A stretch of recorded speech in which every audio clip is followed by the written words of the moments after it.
SKN గారు, thank you so much. Yes, ఇలాంటి ఒక బ్యూటిఫుల్ కథని, బరువైన కథని ప్రజెంట్ చేసినటువంటి మా సాయి రాజేష్ గారిని మాట్లాడవలసిందిగా రిక్వెస్ట్ చేస్తున్నాం. యా, ధీరజ్ ఎస్కేఎన్ తక్కువ మాట్లాడంటే నేను ఎక్కువ మాట్లాడదాం అనుకున్నా ఈరోజు. థ్యాంక్స్ చెప్పే అవకాశం, బట్ ఇద్దరు తినేశారు టైము.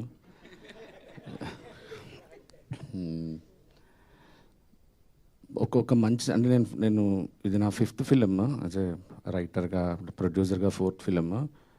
ఒక సినిమా, మంచి సినిమా తీస్తున్నప్పుడు ఇట్లా నేచర్ హెల్ప్ చేస్తుంది. అది నేను చాలాసార్లు గమనిస్తూ వచ్చాను.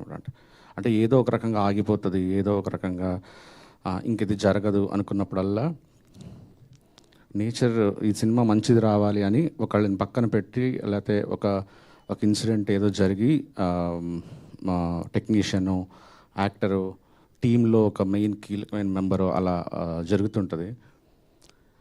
ఈ సినిమాకి రవి ఎంత లక్కీ అంటే, ప్రతి ఒక్కళ్ళు ఎడిటర్ సంతు దగ్గర నుంచి డైరెక్షన్ డిపార్ట్మెంట్ సారథి గారు, లక్కీ, కెమెరామెన్లు, ప్రొడ్యూసర్లు, ప్రతి ఒక్కళ్ళు ఈ సినిమా మాది అనుకొని పనిచేశారు. ఆఖరికి మణిశర్మ గారి టీమ్, విక్కీ అండ్ మణిశర్మ వాళ్ళ అబ్బాయి సాగర్, తర్వాత అభి, సిద్ధు, అందరూ ఈ సినిమా అర్ధరాత్రులు, రాత్రి 3-4 గంటల వరకు బ్యాక్గ్రౌండ్ స్కోర్ మీద మణిశర్మ గారు వర్క్ చేసి, మళ్ళీ పొద్దున్న 9 గంటల నుంచి కోరస్లు, లైవ్లు, ఇట్లా మేము చేయటం, అట్లా అందరూ పరిగెత్తటం, వర్క్స్ ఎలాగైనా ఈ సినిమా ఆ డేట్కి రావాలి అని. సారథి గారు ఆయన ఏజ్కి అసలు నిద్రపోకుండా అన్నపూర్ణ స్టూడియోలోనే ఆ టేబుల్ మీద అక్కడే ఆ సోఫాలోనే కూర్చొని నిద్రలేక రవి గెలవాలి, మంచి సినిమా బయటికి రావాలి రవి దగ్గర నుంచి అని ప్రతి ఒక్కళ్ళు ఈ సినిమా హెల్ప్ చేశారు.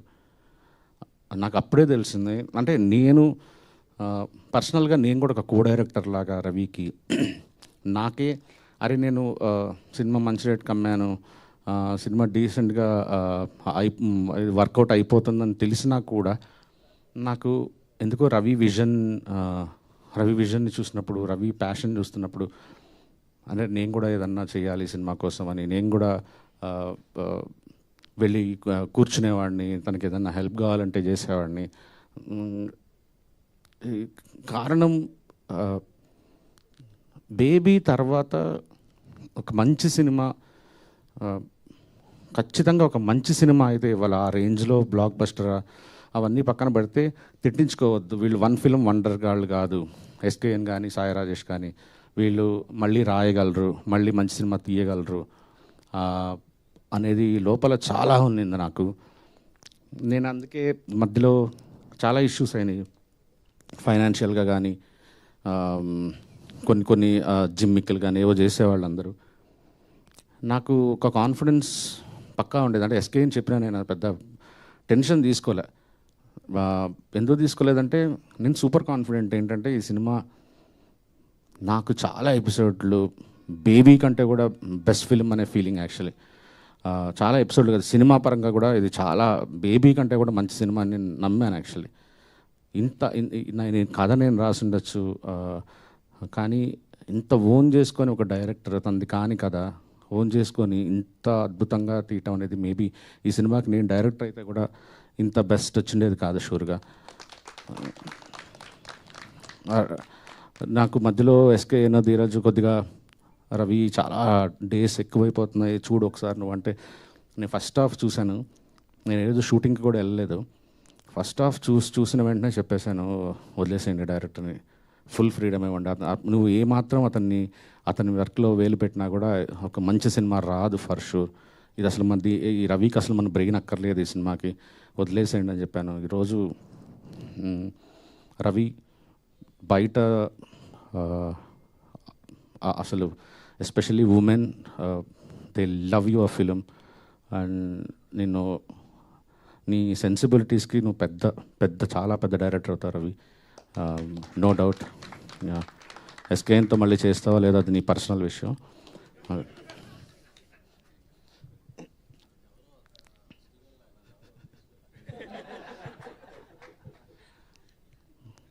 ఎంత ఎంత ఎంత కనెక్ట్ అయిపోయినా అంటే ఈ సినిమాకి నేను నా సొంత సినిమా లాగా ఫీలింగ్ ఉందన్నమాట. అంటే నేను కూడా నా సొంత సినిమా అంటే ప్రొడ్యూసర్గా కాదు, కథకి, పాత్రలకి. నాకు ఇందాక ఇక్కడ కూర్చుంటే నివి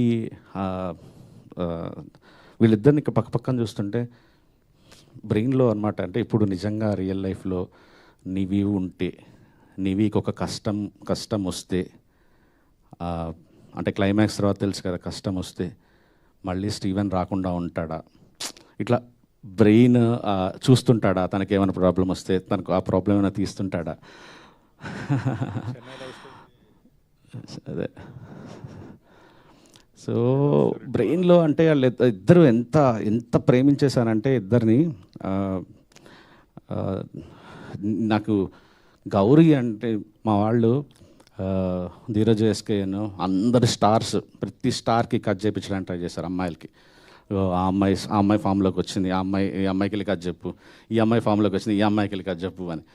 నాకు అరే ఒక తెలుగు వచ్చిన అమ్మాయి అయితే కరెక్ట్గా మనం నీట్గా ఎక్స్ప్లెయిన్ చేయొచ్చు, సినిమా మనం ప్రాపర్గా కన్విన్స్ చేయొచ్చు ఆ క్యారెక్టర్ని అని చెప్పి అనుకున్నాను. అందరూ రిజెక్ట్ చేసుకుంటూ వచ్చారు. మనసులో ఎంత సంతోషపడేవాడిని అంటే వాళ్ళు తీసుకొచ్చిన ప్రతి ఒక్కళ్ళు క్యాన్సిల్ చేస్తుంటే మాకొద్దు బాగాలేదు, ఇది బాగాలేదు అంటుంటే ఓకే డన్, హ్యాపీ అనుకున్నాను. అదే నేచర్. నాకు ముందు రోజు నైట్ నేను లవర్ అనే ఒక సినిమా చూశాను. అసలు ఈ అమ్మాయి కదరా అసలు నివి అనిపించింది. పక్క రోజు కథ చెప్పిన వెంటనే చెక్ పట్టుకెళ్ళిపోయింది. కథ ఎలా ఉందో కూడా చెప్పలేదు. Thank you. ఎంత కష్టపడిందంటే తను సెకండ్ హాఫ్లో మీరు చూసుంటారు ఒక సీను. లిటరల్లీ నేను ఒకరోజు ఈ అమ్మాయి ప్రిపేర్ అవుతుందా లేదా అని క్యారవాన్లోకి వెళ్తే లైట్లన్నీ ఆఫ్ చేసుకొని ఒక సాడ్ బెడ్ లిటరల్లీ ఏడుస్తుంది కూర్చొని ఆ మూడ్లో ఉండటానికి. నాకు భయం వేసింది, ఈ పిల్ల ఏంట్రా అసలు ఇంత ఇన్వాల్వ్ అయిపోయింది అని. Thank you Gauri. ఈరోజు నాకు చాలా చాలా తృప్తిగా ఉంది, నీకు ఇంత పేరు వస్తుందని ఫస్ట్ నుంచి చెప్పేవాడిని నీకు. అండ్ నాకు హాస్పిటల్లో మదర్ సీన్ మీరు థ్యాంక్ యూ అండి, చాలా బాగా బ్యూటిఫుల్ చేశారండి. అసలు యాక్చువల్లీ తను ఒక డైలాగ్ చెప్తుంది. తను నేను ఎడిటింగ్లో ఎన్నిసార్లు రిపీట్, నాకు ఇప్పటికి కూడా ఆ ఒక షార్ట్ గురించి మళ్ళీ చూడాలనిపిస్తుంటుంది. మా డిఓపి గారు ఫెంటాస్టిక్గా తీశాడు. సినిమాకి ఏం కావాలో అసలు కొన్ని సీన్లు చూస్తుంటే అట్లాగా చెక్కినట్టుగా ఒక క్లాసిక్ తీసినట్టుగా విజువల్స్ ఇచ్చారు. Thank you sir. అండ్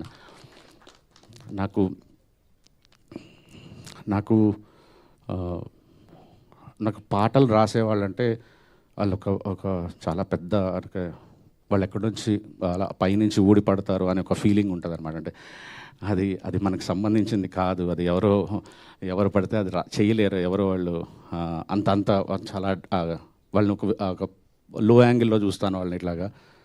నాకు అలాగా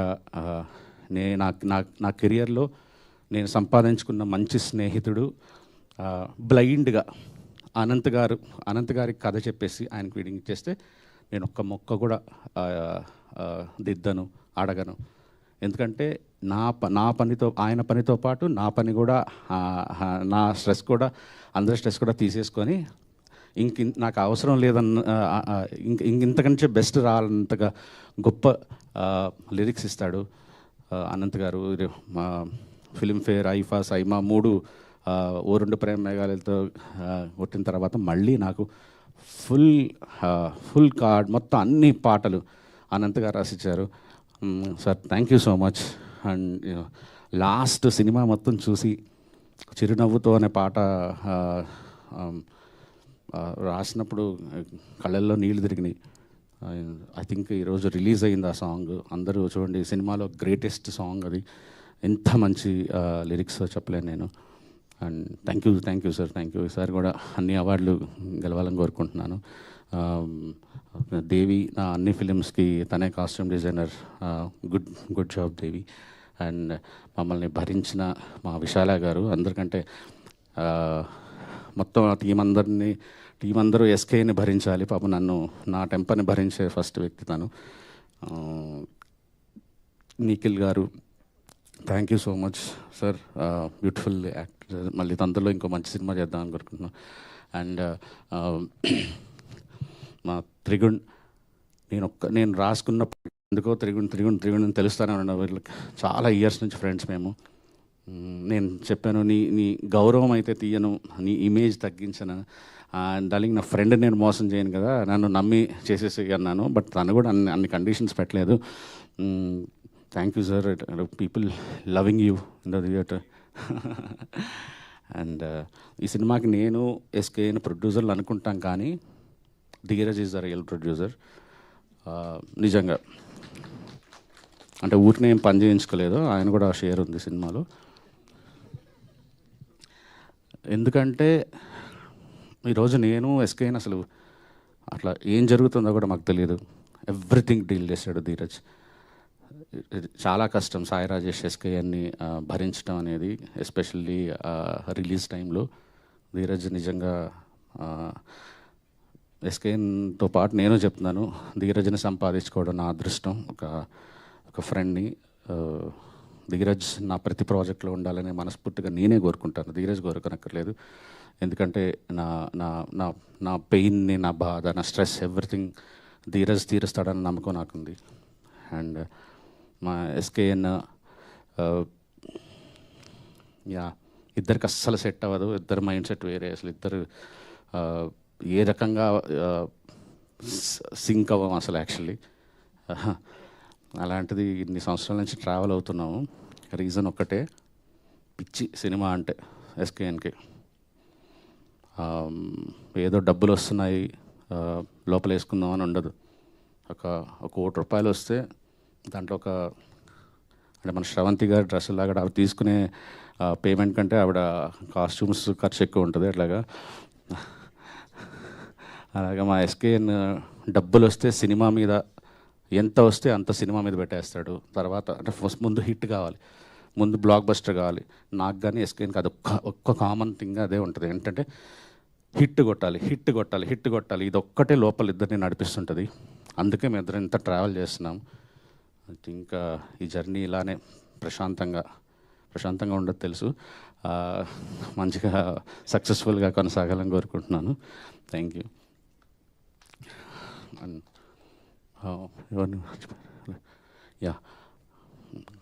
కిరణ్ గారు, నేను ఈ సినిమాకి చాలా బుర్ర పెట్టలేదు పబ్లిసిటీ విషయంలో. First time. యూజువల్లీ నేను అన్నింటిలో పబ్లిసిటీలో వేలు పెడుతుంటా. ఈ సినిమాకి నేను ఏది ఆలోచించలేదు. జస్ట్ నా పని ఏవో వర్క్ చేయించుకోవడం తప్ప.